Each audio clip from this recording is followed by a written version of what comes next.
This channel does not promote any violent, harmful, or illegal activities. All content provided by this channel is meant for an educational purpose only. বিজেপির অন্নপূর্ণা যোজনার form বিলিকে কেন্দ্র করে দুর্গাপুরে ধুন্ধুমার BJP Trinamool বচসা মেজাজ হারিয়েছেন দুর্গাপুর পশ্চিমের BJP প্রার্থী লক্ষণ ঘোড়ই। তৃণমূল কর্মীদের দিকে তেড়ে গেলেন বিজেপি প্রার্থী।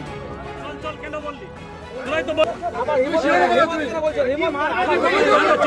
বলছিস তোরা? চল কেন বললি? কি ঘটেছে জানবো জয়ন্ত।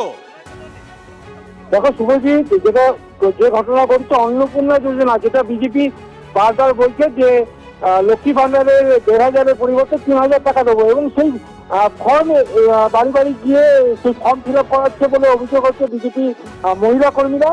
দুর্গাপুরের পুরসা, অর্থাৎ দুর্গাপুর পশ্চিম বিধানসভার পুরসা যে গ্রাম এলাকা, সেখানে যখন প্রচার করছিল বিজেপির কর্মী সমর্থকরা, তখন তৃণমূলের কর্মী সমর্থকরা সেখানে যে বাধা দেয়, বলে যে এটা আপনারা করতে পারেন না। এরপরে দুই দলের মধ্যে বচসা শুরু হয়।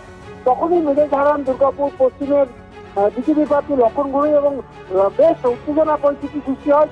ঘটনাস্থলে পুলিশ এসে পরিস্থিতি নিয়ন্ত্রণে আনে। বিজেপি কর্মীদের ওখান থেকে একদিকে চলে যেতে পারে এবং তৃণমূল কর্মীদের অন্যদিকে চলে যেতে পারে। পুলিশের মধ্যস্থতায় আপাতত পরিস্থিতি নিয়ন্ত্রণে রয়েছে, কিন্তু এই বিজেপি কর্মীরা অন্যান্য জায়গাতেও এই অন্নপূর্ণা যোজনা ফর্ম ফিল আপ করলে একই পরিস্থিতির সৃষ্টি হবে বলে হুঁশিয়ারি দিয়েছে তৃণমূল।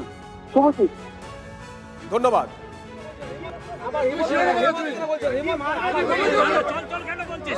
চল কেন বললি বল? চল কেন বললি? তোরাই তো বললি, দেখুন থেকে চলো না, কেন বললি? তুই কেন বললি? দাদাগিরি করবি না, কেন ঝামেলা করছিস?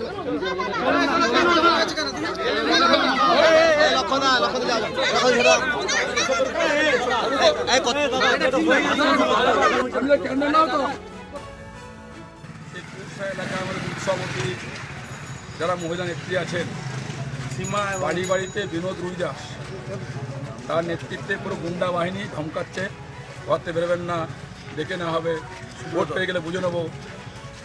আমি খবর নিতে এসেছিলাম, কী বলেছে ভাবতে পারেন না, এত বড় সাহস। আমার কর্মী বাড়িতে বসে আছি, আমার কর্মী বাড়িতে এসে বাকি লোকদের বলছে ভোট, কেন ভোট? অর্থাৎ এখন থেকে ভোট হয়নি, শুরু হয়নি, ধমকানি শুরু হয়ে গেছে। অন্নপূর্ণা ভান্ডারের ইসিআই নিয়ম অনুযায়ী নিয়ম বহির্ভূত কাজ করছে, আমরা সেটা ওনাদেরকে রিকোয়েস্ট করে গেলাম এটা করবে। তারপরে ওইটুকুই বলে গেলাম, আর কিছু না, আর কিছু নেই। তোমাদের সঙ্গে একটুখানি ইয়ে হলো না, কিচ্ছু হয়নি, আমরা কিচ্ছু করিনি, আমরা শুধু বলে গেছি এটা করা যাবে না। এদিকে ক্যানিং এ সেখানে আরাবুলের গাড়িতে হামলা, ক্যানিং পূর্বের আইএসএফ প্রার্থী আরাবুল ইসলামের গাড়ি ভাঙচুর। হামলার সময় গাড়ির ভিতরেই ছিলেন আরাবুল। যে খবর পাচ্ছি আমরা, ঠিক কি ঘটেছে সত্যজিতের কাছ থেকে জানবো। সত্যজিৎ, দেখো, যতটুকু আমরা জানতে পারছি যে ক্যানিং পূর্ব বিধানসভা এলাকার দেউলি 1 অঞ্চলে সেখানেই কার্যত আইএসএফ এর কর্মী সমর্থকরা আজকে সকালে দলীয় পতাকা লাগাচ্ছিলেন। আর সেই সময় অভিযোগ, তৃণমূল কংগ্রেসের কর্মী সমর্থকেরা যারা দলীয় পতাকা লাগাচ্ছিল আইএসএফ এর, তাদের দুজনকে বেধড়ক মারধর করে। সেই ঘটনার সেই খবর পাওয়ার পরেই ক্যানিং পূর্বের আইএসএফ এর প্রার্থী আরাবুল ইসলাম সেখানে যখন যান, তখনই তৃণমূল আশ্রিত দুষ্কৃতীরা আরাবুল ইসলামের গাড়ির উপরে হামলা চালায় বলে অভিযোগ। তার গাড়ি ভাঙচুর করা হয়, তাকে আগ্নেয়াস্ত্র থেকে প্রাণনাশের হুমকি দেওয়া হয় বলেও কিন্তু আরাবুল ইসলাম অভিযোগ করছে। এবং এই ঘটনার পরিপ্রেক্ষিতে বাসন্তী রাজ্য সড়কের ঘটকপুকুর মোড়ে কার্যত আইএসএফ এর কর্মী সমর্থকরা তারা অবরোধ করেছেন, তারা বিক্ষোভ প্রদর্শন করছেন এবং তাদের একটাই দাবি, যতক্ষণ না পর্যন্ত অপরাধীদের গ্রেপ্তার করা হবে ততক্ষণ পর্যন্ত তাদের এই অবস্থান বিক্ষোভ চলবে। ফলত পুলিশ প্রশাসন এবং সওগাত অনুগামী তৃণমূল কংগ্রেসের সকল নেতৃত্বের প্রতি কড়া সুর চড়িয়েছেন আরাবুল ইসলাম এবং তার পুত্র হাকিমুল ইসলাম। শুভজিৎ, ধন্যবাদ। সত্যজিৎ, প্রমাণ হলো যে ওরা ওখানে সন্ত্রাস করে, ভোট করতে দেয় না, যারাই ক্যান্ডিডেট হয় তাদের উপরে আক্রমণ করে, নেতৃত্বের উপরে আক্রমণ করে। আজকে সেটা প্রমাণ হলো। আমি এতদিন বিশ্বাস করিনি, কিন্তু আজকে প্রমাণ হলো। আমার উপরে মেশিন গুলি দেখিয়ে আমাকে মেরে দেওয়ার চেষ্টা করেছে, আমার গাড়ি সম্পূর্ণ ভেঙে দেওয়া হয়েছে। আর ওখানে এই যে দুজনের নাম বললাম, হাফিজুল আর শাহজাহান, এদের হাতে ধারালো অস্ত্র ছিল আর মেশিন ছিল, ওই মেশিন ছোট মেশিন, সবার হাতে মেশিন বড় ছিল, সেগুলো ওরা একদম তরোয়াল ছিল, এইরকম করে নিয়ে আসছে। এরা ছিল সব এরকম করে তরোয়ালগুলো নিয়ে আসছে, শুধু আমরা অল্পের জন্য বেঁচে গেছি।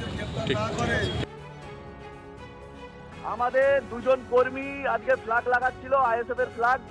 সেই অবস্থায় তাদেরকে প্রচন্ড মারধর করা হয়। এমতো অবস্থায় খবর পেয়ে ক্যান্ডিডেট সহ যারা আমাদের কর্মীরা আইএসএফ এর কর্মীরা গেছিল তাদেরকে পুলিশের সামনে জীবনতলা থানার আইসির সামনে বেধড়ক মারধর করা হয়েছে, ক্যান্ডিডেটের গাড়ি ভাঙচুর করা হয়েছে এবং ক্যান্ডিডেটের ওপরে আর্মস ধরে তাকে সেই এলাকা ছাড়তে বাধ্য করা হয়েছে, তাকে গুলি করে দেওয়ার চেষ্টা করা হয়েছে এবং ক্যান্ডিডেট সেখান থেকে কোনো রকমে বেরিয়ে এসছে। আমাদের প্রায় 10 থেকে 12টা কর্মীর বাইক ভাঙচুর হয়েছে। খুনি আরাবুল সমাজ বিরোধী যে নোংরা খেলা আজকের ওখানে খেলতে চাইছে, এর পরিণামটা ভয়ঙ্কর হবে। ভাঙড়ে ক্যানিংয়ের মানুষকে পর্যন্ত 3-4টে লোককে মারধর করেছে র্যালির নাম করে। এটা অত্যন্ত নিন্দাজনক ঘটনা বলে আমরা মনে করি, আমরা তীব্র নিন্দা করছি। আরাবুল ইসলাম বলছেন সবকিছুই এই শওকত মোল্লা ভাঙড় করে কি অসভ্য বর্বর, একটা বর্বর সম্পর্কে আমি কথা বলি না।